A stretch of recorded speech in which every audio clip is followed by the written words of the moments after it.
o culto vai ser normal, completo. Vamos agora abrir a nossa Bíblia. Quem está pela internet, está sendo transmitido, o pessoal da televisão, a partir de agora, faz um corte lá para mim. Vamos entrar para a televisão, para o Brasil inteiro. Quem tem a Bíblia trouxe, livro de Colossenses, capítulo de número 2, versículo 13. Eu quero a sua atenção para a palavra aqui hoje. Livro de Colossenses, capítulo 2, versículo 13. Aquela palavra que ainda bem que está sendo filmado o culto, fica salvo o culto, para que você depois possa ouvir 1, 2, 3, quantas vezes você quiser, porque a palavra de hoje vai fazer diferença na sua vida em nome de Jesus. O assunto de hoje é redenção. O que significa isso? O que é isso? Quando isso aconteceu? E quais são as bênçãos que vêm sobre a nossa vida, fruto da obra da redenção?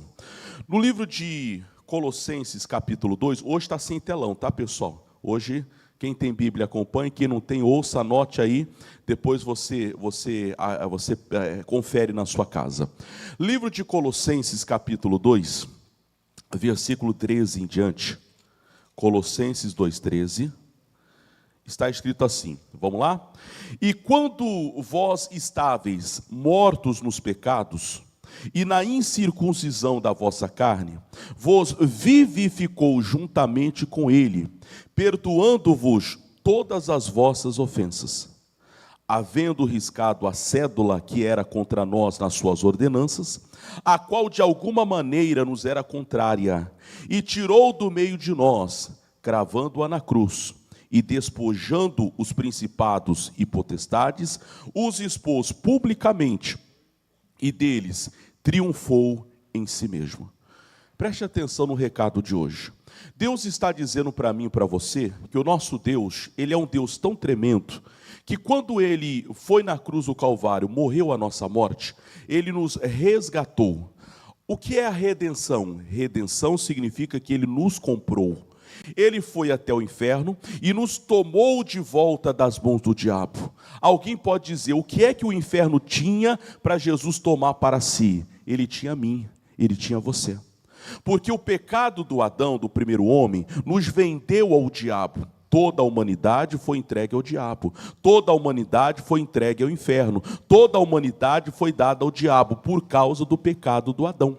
Só que quando Jesus veio na cruz, morreu a nossa morte, ao terceiro dia ele ressuscitou, ele foi até o inferno, ele tomou as chaves da mão do diabo. E o que é que o diabo tinha? A minha vida e a sua vida.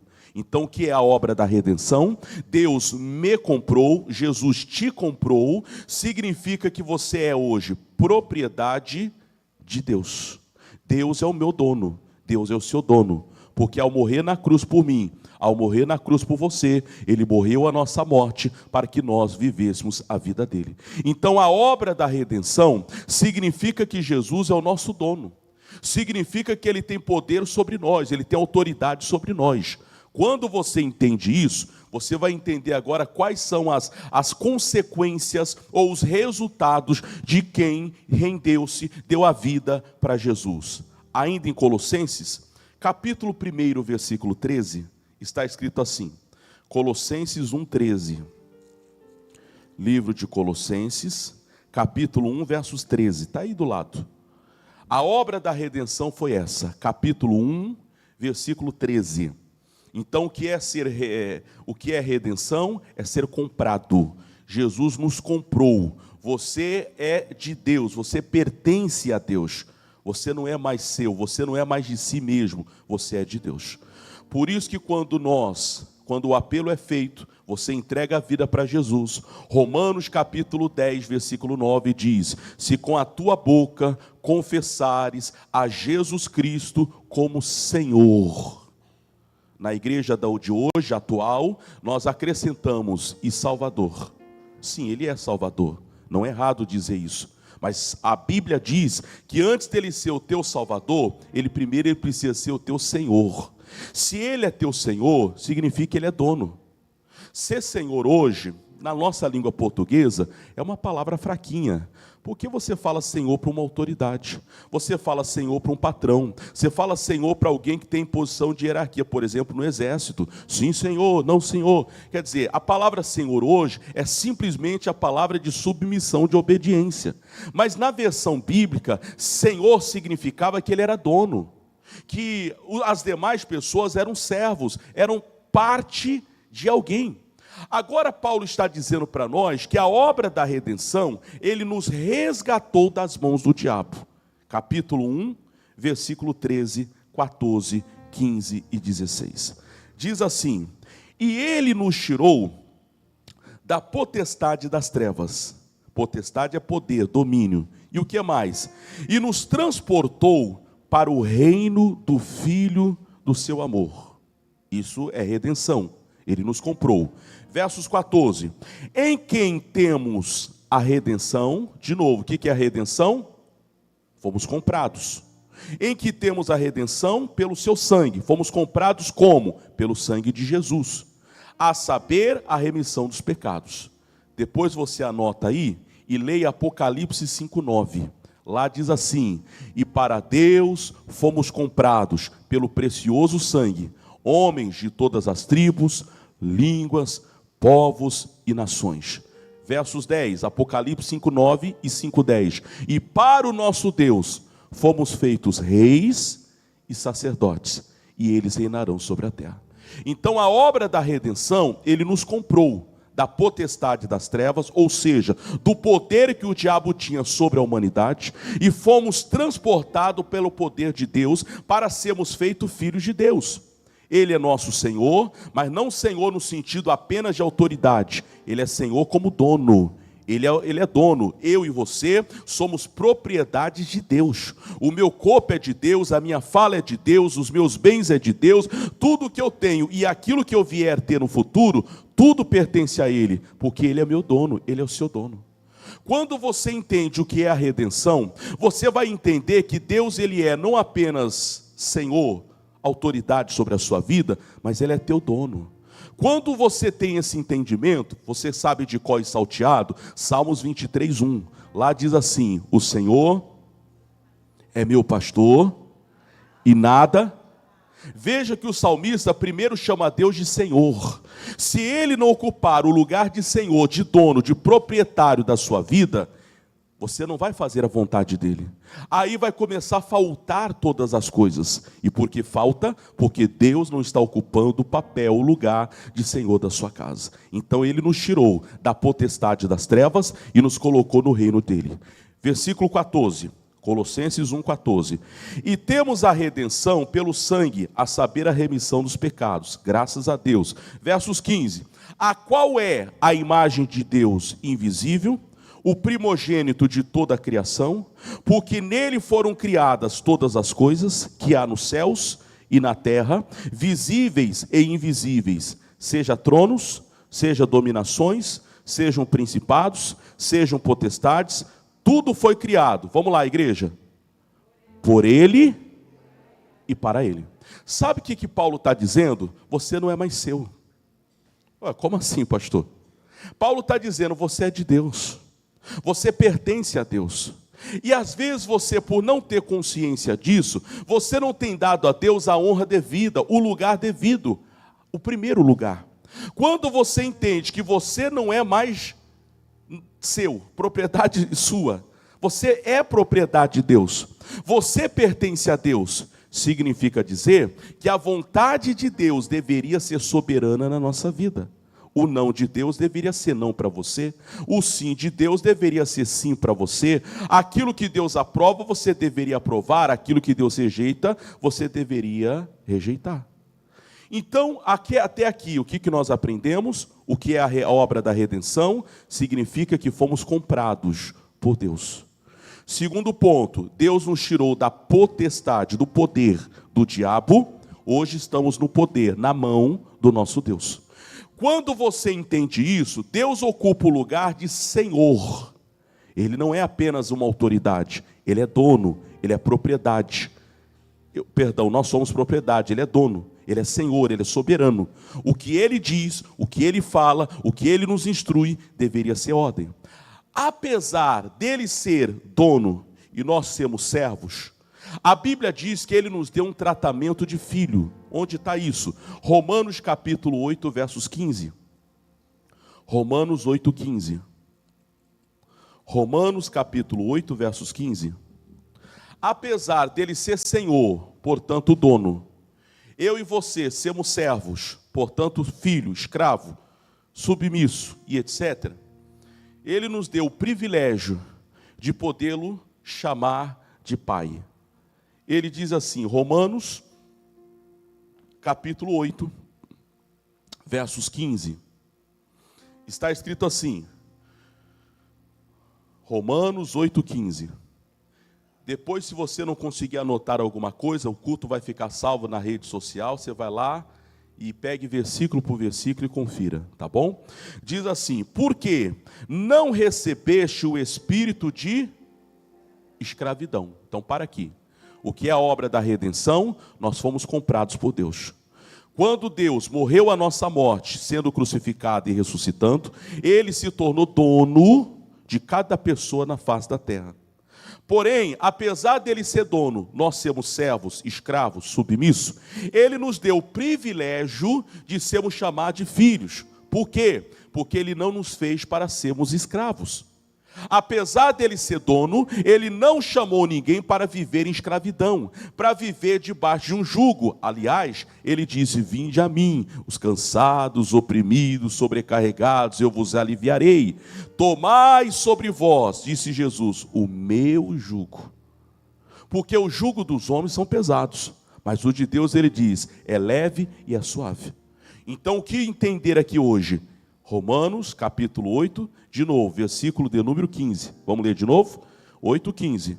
Porque não recebeste o espírito de escravidão, para outra vez estades em temor, mas recebeste o espírito de adoção de filhos, pela qual chamamos o quê?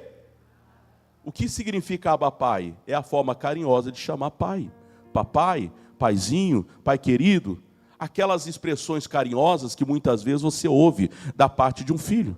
Deus está dizendo, apesar dele ser dono, apesar dele ser Senhor, apesar de Deus ser soberano, Ele deu a mim e a você o privilégio de sermos tratados, de sermos criados como filhos. Vamos engrossar o pirão agora? Vamos engrossar o caldo? Já entendemos até aqui o que é a obra da redenção, fomos comprados por Deus. Nesta compra, Ele nos tirou das mãos do diabo e nos colocou nas mãos de Deus. Apesar dele ser Senhor, Senhor não apenas no sentido de autoridade, mas no sentido de dono. Ele é dono, Ele é soberano, Ele nos comprou, você pertence a Deus.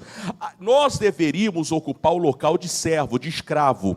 Porém, apesar disso, por amor a Deus, Ele nos fez filhos. Somos servos, somos escravos, somos submissos a Ele, mas Ele nos deu o privilégio de chamarmos de Pai. Ele nos fez filho e filhos por adoção. Agora, qual é o limite disso? Não é porque você é filho de Deus que você pode fazer tudo, gente. Não é porque você é filho de Deus que você pode ir em qualquer lugar, falar qualquer coisa, se comportar de qualquer maneira. Olha o que a Bíblia fala através de Paulo. Primeira carta aos Coríntios 6,18. Eu vou terminar nessas duas histórias aqui. Primeiro aos Coríntios 6,18. Primeira carta aos Coríntios, capítulo 6, versículo 18. Primeira carta aos Coríntios, capítulo 6, versos 18. O apóstolo Paulo, ele cita aqui um caso de pecado. Ele chama esse pecado de prostituição. Pecado da prostituição, existe alguns. Existe o pecado do homem casado que tem relação fora do casamento, ou a mulher casada, a mesma coisa. Existe o pecado da pessoa solteira que antes do casamento procura conhecer o parceiro, a parceira. A Bíblia também chama de pecado. Existe o pecado da autorrealização. A pessoa vai para uma revista, para uma internet e ali tenta se saciar. Eu estou falando a linguagem alta, mas quem é maduro já entendeu o que eu estou falando. Tudo isso é pecado. E a Bíblia, ao falar do pecado, ele está dizendo por que a prostituição é um pecado, por que o adultério é um pecado, por que quando você comete um pecado contra alguém, por que Deus condena esse ato. Vamos ler na Bíblia, capítulo de número 6, versículo 18. O apóstolo Paulo disse, 6,18, 1 aos Coríntios 6,18, fugir da onde? Você sabe que uma coisa interessante, a Bíblia manda você resistir ao diabo. A Bíblia diz resistir ao diabo, e o diabo, mas quando o assunto é tentação da carne, Deus manda você resistir? Está escrito aí para resistir? Está escrito para você? Não brinca com isso. Deus está dizendo que se o diabo aparecer, enfrente. Mas se você está sendo tentado na carne, não é para você resistir, é para você fugir. Fuja daquela amizade desnecessária. Eu estou falando a linguagem alta por respeito a quem vai ouvir. Você é marido casado, você é esposa casada, você é homem casado, mulher casada. Fuja daquilo que vai te levar à prostituição. Não, pastor, não é nada demais. Pode não ser hoje, mas pode amadurecer para ser a tua queda amanhã. Mas você não foge.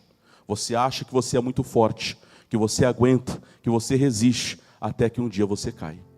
O que é que Deus está dizendo para mim e para você? Paulo, primeiro, fuja da prostituição.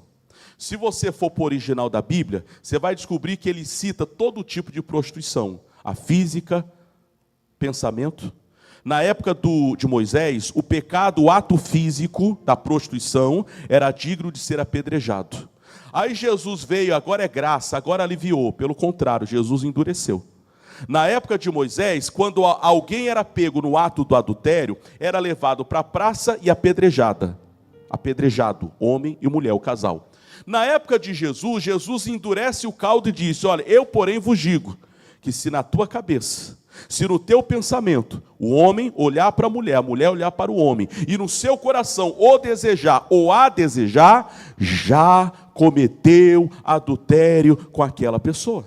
Jesus então endurece. Mas por que é tão duro essa questão sexual, ou essa questão homem-mulher, essa questão carnal? Por que Paulo pega tão pesado? Vamos ver a explicação? Versos 18. Fugir da prostituição, todo pecado que o homem comete, vamos lá, fora do corpo, vamos lá, de novo, fora do corpo. Ué, pastor, que negócio é esse? Pecado fora do corpo? Porque tem pecado que você não comete contra a pessoa, é você sozinho. É uma mágoa, é um ódio, é uma palavra, é algo que cai no seu coração. Mas quando é um pecado de prostituição, continua a leitura. Versículo 18, fugir da prostituição. Todo pecado que o homem comete é fora do corpo, mas o que se prostitui peca contra a si mesmo, o seu próprio corpo. E por que a Bíblia condena tanto o pecado de adultério, de prostituição, de lascívia, etc.? Por quê? Versículo 19, diz assim, ou não sabeis que o nosso corpo é templo. Então para aqui. Ué, o meu corpo não é meu? Não, o teu corpo é de Deus. Vamos de novo? O que é redenção? Você foi comprado. Você pertence a Deus.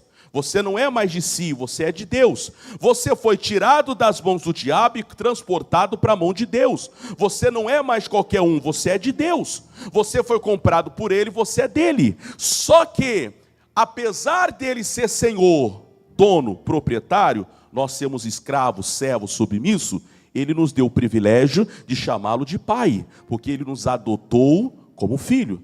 Mas quando você peca, existem pecados que você pratica e ninguém sabe, são invisíveis, e esses são os mais perigosos, porque aquele pecado que alguém vai descobrir, você vai ficar com vergonha, vai pagar um preço, mas você vai mudar. Mas aquele pecado que ninguém está vendo, esse pode durar meses, anos, talvez até décadas. Ninguém sabe o que você pensa, ninguém sabe o que você está pensando, ninguém sabe o que você guardou no seu coração, e assim por diante. Então a história diz que todo pecado que você comete, você está errando contra Deus. E quando você faz isso, você está tocando naquilo que pertence a Deus, porque o seu corpo é templo do Espírito Santo. Mas olha que detalhe forte agora, 19. Ou não sabeis que o nosso corpo é templo do Espírito Santo, que habita em vós, proveniente de Deus, e que não sois de vós mesmos? Vou repetir essa frase. Você não é seu. É redundante, mas vamos lá. Você não lhe pertence. Paulo está dizendo, você não é de si mesmo. O seu corpo não é seu. A sua boca não é sua. Sua cabeça não é seu. Seus pés não lhe pertencem. Aí eu volto naquela musiquinha de criança. Quem já frequentou escolinha de criança de igreja, há uma musiquinha que se cantava. Cuidado, boquinha, o que fala. Aí vem na cabeça, cuidado, cabeça, o que... Aí vai falando o corpo todo. O Salvador do céu está olhando para você. Cuidado, boquinha, o que... Por que razão eu tenho que tomar cuidado? Porque o seu corpo não é seu, é de Deus. Você é templo do Espírito Santo. Então, quando você peca, por que a Bíblia ela condena você a adorar outros deuses? Ora, porque você é de Deus. Por que a Bíblia condena você a adorar, por exemplo, o dinheiro? Porque você é de Deus. Por que a Bíblia condena você a adorar, por exemplo, um cantor, um pregador, uma pessoa que você admira? Você pode admirar, mas a adoração só a Deus.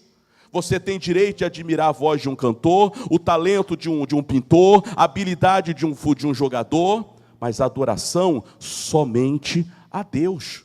Por que razão? Porque você é de Deus, você é templo do Espírito Santo, você não é seu. E todas as vezes que você adora outra coisa que não seja Deus, você chateia Deus. Porque você pertence a Ele, você é dele. E se você é dele, por que você vai adorar outras coisas? Por que você vai louvar a outras coisas? Porque você vai ceder o seu corpo para outras coisas. Você pertence a Deus. Amém, irmãos? Termina o versículo 20. Fostes comprado por bom preço, redenção. Qual é o bom preço? O preço do sangue de Deus, de Jesus. Glorificai, pois, o vosso Deus. Aonde? No vosso corpo. Vou repetir. Glorificai, pois, a Deus. Aonde? No vosso corpo. De novo. Glorificai, pois, a Deus. Aonde? No vosso corpo e no vosso espírito. Por quê? Os quais pertencem a Deus. Então, por que eu tenho que glorificar a Deus com o meu corpo? Corpo santo, não provocar escândalo, não dar da prostituição, não falar mal da vida dos outros, não ser motivo de escândalo. Por que eu não devo me embriagar? Por que eu não devo ficar me viciando? Por que eu não devo ir em certos lugares? Porque o meu corpo não é meu, o meu corpo pertence a Deus. O seu corpo pertence a Deus. Há uma canção da Cassiane, uma cantora antiga, que hoje é pastora, ela canta assim, ó. Meus dons e talentos são para te servir. Meus dons preciosos são teus. Não tenho razão na minha vida sem ti. Meu Senhor e meu... Isso é submissão. É você entender que você não é mais seu, você é de Deus. Se você entende isso, Ele vai ser Senhor da sua vida. E a Bíblia garante, se aquele que é de Deus, o maligno, não toque, irmãos. Hoje a palavra é, a redenção significa, você foi comprado por Deus, você pertence a Deus, você é de Deus. Quando você peca, quando você se prostitui, quando você erra, você está rejeitando o que Deus fez por você na cruz do Calvário. Não despreze o preço pago. Ele morreu a nossa morte para vivermos a vida dele. Amém, pessoal? Você pode aplaudir a Jesus? Eu vou terminar na história de Jó. Jó capítulo 1. A história de Jó é famosíssima, porque diz que havia um homem na terra, cujo nome era Jó, e esse Jó tinha 4 qualidades apontadas por Deus. Preste atenção num detalhe que talvez você nunca observou esse detalhe. Jó capítulo 1, eu não vou ler toda a história de Jó, mas diz que ele era reto, íntegro, temente a Deus, se desviava do mal. Um dia ele foi à casa de Deus, e junto com ele foi Satanás. Aí Deus, todo orgulhoso, disse, eu vi o meu servo Jó, não há ninguém na terra igual a ele, fala as qualidades. Versículo 8, irmãos. Capítulo 1, versos 8. capítulo 1, versículo 8. Jó 1:8. Eu vou terminar nessa história aqui, ó. Jó capítulo 1, versos 8. E disse o Senhor a Satanás: observastes tu o meu servo Jó? Veja o que Deus falou de Jó. Porque ninguém há na terra semelhante a ele. 4 qualidades. Primeira, homem sincero. Segundo, reto. Terceiro, temente a Deus. E 4, e o quinto? E o quinto? Deus não falou. Deus falou 4. Só que o diabo, que era um anjo de luz, ele observou que Deus não falou o defeito de Jó. Deus só falou das qualidades. Imagine, não sei se tem advogados aqui presentes, tem advogados aqui no nosso meio. Se você contrata um advogado para te defender, e você fala toda a verdade para o advogado, você fala tudo o que aconteceu, sem esconder nada, o advogado diante do juiz, ele não vai chegar para o juiz e falar dos seus defeitos. Senão você já perdeu a causa. Ele só vai ressaltar suas qualidades, o que você fez de bom, o que você fez de certo. Se o advogado chegar para o juiz e falar, olha, realmente ele aprontou, ele falou, ele fez, ele pegou, já perdeu a causa. Quer dizer, o outro advogado vai ficar feliz da vida, não precisou nem trabalhar. Então, o advogado, ele vai chegar diante do juiz e só vai falar das suas qualidades, daquilo que você fez de bom. Foi o que Deus fez com Jó. Deus diz, Satanás, você viu meu servo Jó? Deus é onisciente, gente. Deus sabia qual era o defeito de Jó. Qual era o defeito dele, pastor? Ele tinha medo. Jó 3,25, disse Jó, o que eu temia, me aconteceu. Só que Deus não falou, olha, Jó é reto, Jó é íntegro, Jó é temente a Deus, Jó se desvia do mal, mas ele é medroso. Não, Deus não falou que ele era medroso. Quem falou que ele era medroso? Foi o diabo. O diabo chega para Deus e diz, olha, teme ele a Deus em vão, tira tudo que ele tem, só vai ver se ele não peca contra ti. O diabo sabe que tem gente que se perder o que tem, a pessoa vai pecar.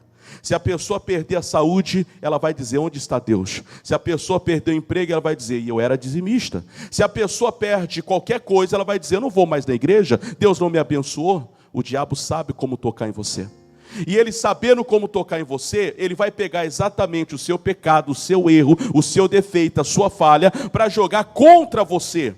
Aí o diabo pega agora, entenda, o medo de Jó, a fraqueza de Jó, que era o medo de perder o que ele tinha, e ele joga contra Jó. Alguém um dia me disse, pastor, por que Deus deixou o diabo tocar em Jó? Meu irmão, Deus não deixa. O que acontece é a autorização que nós damos. Quando você peca, você autoriza o diabo a agir na sua vida. Quando você erra, você autoriza o diabo a agir na sua vida. Quando você mente, trai, adultera, peca, tem mago no coração e etc., você autoriza Satanás a atuar na sua vida. O diabo então veio e tocou na vida de Jó. Detalhe final aqui que eu quero destacar. O diabo não disse para Deus, Deus, realmente ele é reto. Ele sabia que ele era reto. Ele se desvia do mal, ele é temente, ele é homem de Deus. Não falou das qualidades. Ele só pegou o defeito que Jó tinha e jogou contra ele. Você foi comprado por Deus. Por que você não deve viver pecando?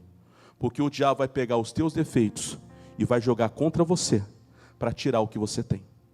Ele vai pegar as tuas falhas e vai jogar contra você para roubar aquilo que você tem. Aquilo que é de Deus, a Bíblia diz, não anda pecando. Não quer dizer que você não erre, que você não dê as suas escorregadas, mas ao cair, reconheça que você errou, peça perdão, peça misericórdia e volte. Você sabe que tem gente que tem a maior dificuldade de pedir perdão. Tem gente que quando erra, ao invés de ele chegar para a pessoa e falar, me perdoe, ele pega um presentinho e diz, toma. É a maneira que a pessoa tem de falar, eu errei. Tem gente que tem dificuldade, a pessoa ela erra, e ela diz, quando ela erra, ela fica tão chateada que ela nunca mais fala com você. De repente a pessoa começa a puxar assunto, mas ela não fala, me perdoe. Só quando ela puxa assunto, ela está dizendo, eu reconheço, eu errei, eu pisei na bola, eu estou aqui de volta. Mas tem pessoas que têm dificuldade de reconhecer aonde errou. O diabo não vai falar das suas qualidades, gente. Ele só vai pegar os seus defeitos para jogar contra você. E jogando contra você, ele vai tentar te derrubar. Eu vou terminar aqui. Qual é a palavra de hoje para nós? Você foi comprado por Deus. E nessa compra, e nessa aquisição, você agora é de Deus. Você pertence a Ele. Você foi rendido por Ele. Você pertence a Ele. Ele é Senhor da sua vida. Ele é dono de você. Portanto, trate-o como tal. Trate-o como Senhor da sua vida. E Ele cuidará de cada detalhe em nome de Jesus. Amém? Vamos aplaudir a Jesus, pessoal. Deus é bom. Agora, eu vou orar por você que quer ter uma reconciliação com Deus. Você não precisa dizer para mim ou para alguém o que você fez. Mas se você reconhece que você precisa voltar para Deus, que você precisa se arrepender dos seus pecados, seus erros, de algo que você fez, peça para Deus perdão hoje. Peça para Deus misericórdia e Deus vai ter de você. Feche os olhos, por favor, sentados mesmos. Pai, primeiramente, obrigado. Estamos aqui, ó Deus, com o coração contrito, com o coração arrependido. A Tua palavra, meu Deus, ela é lâmpada para os nossos pés, ela é luz para o nosso caminho. Aquilo que diz, ó Deus, a Tua palavra, ela tem que se cumprir. Homens e mulheres, ó Pai, que no dia de hoje vieram buscar a Tua casa, vieram buscar a Tua presença. Meu Deus, não deixe essa pessoa sair daqui da mesma maneira, mas Deus, ao contrário, que essa pessoa ao sair daqui hoje, que elas possam sair daqui com a bênção que só o Senhor pode dar. Fale com Deus. Fale com Deus, Ele é Senhor da sua vida, Ele é Senhor da sua casa, Ele é o Deus que te cura, Ele é o Deus que te sara, Ele é o Deus que liberta, Ele é o Deus que transforma a tua vida, Ele é o Deus que muda todas as áreas do teu ser. Ele disse: nunca te deixarei, jamais te abandonarei. Feche os seus olhos, fale com Deus agora. Ele é contigo na angústia, Ele é contigo na adversidade, Ele é contigo no dia mau, Ele é contigo para te guardar, Ele é contigo para te defender, Ele é contigo para te proteger. Diga para Ele: Senhor, Tu és a força da minha vida, Tu és a força do meu ser. Fale com Deus, meu irmão. Você é obra de Deus, você foi comprado por Ele, você foi feito por Deus para glorificá-lo no seu corpo e no seu espírito, no seu corpo e no seu espírito. Você foi feito por Deus para glorificá-lo, você foi feito por Deus para adorá-lo, você foi feito por Deus para servi-lo. Ele é Deus da sua vida, Ele é Deus da sua casa, Ele é Deus de toda a terra, Ele é o Deus que te cura, Ele é o Deus que te sara, Ele é o Deus que te abençoa, Ele é o Deus que disse: nunca te deixarei, jamais te abandonarei. Espírito Santo de Deus, cremos em Ti, confiamos em Ti. Perdoa, Pai, os nossos pecados, aquilo que temos cometido, consciente ou inconscientemente. Deus, a obra da redenção, o preço foi pago, a obra foi paga, a obra foi feita. Não somos obra do acaso, somos feitura sua, Pai, somos criaturas tuas, Jesus. E essa obra, Pai, que Tu fizestes, o fizestes, ó Deus, para a Tua glória e para Teu louvor. Espírito de Deus, obrigado, obrigado, ó Pai, por estarmos aqui hoje. Obrigado, ó Deus, por esta palavra que o Senhor nos deu, Pai. Obrigado pelo entendimento que hoje recebemos. Nós não somos obra do acaso, somos Teus filhos, ó Pai, somos Teus servos, somos Teus, Espírito Santo.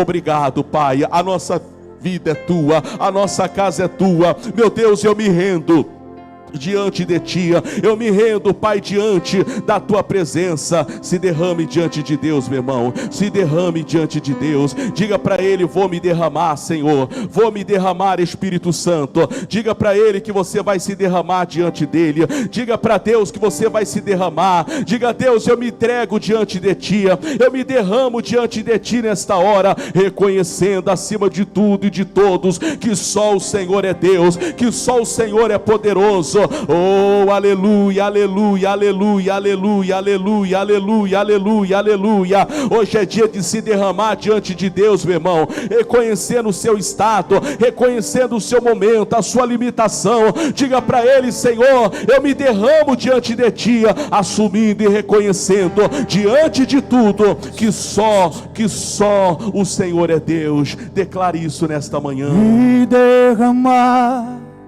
dizer que Te amo, me derramar, dizer que preciso, me derramar, dizer que sou grato, me derramar, dizer que é formoso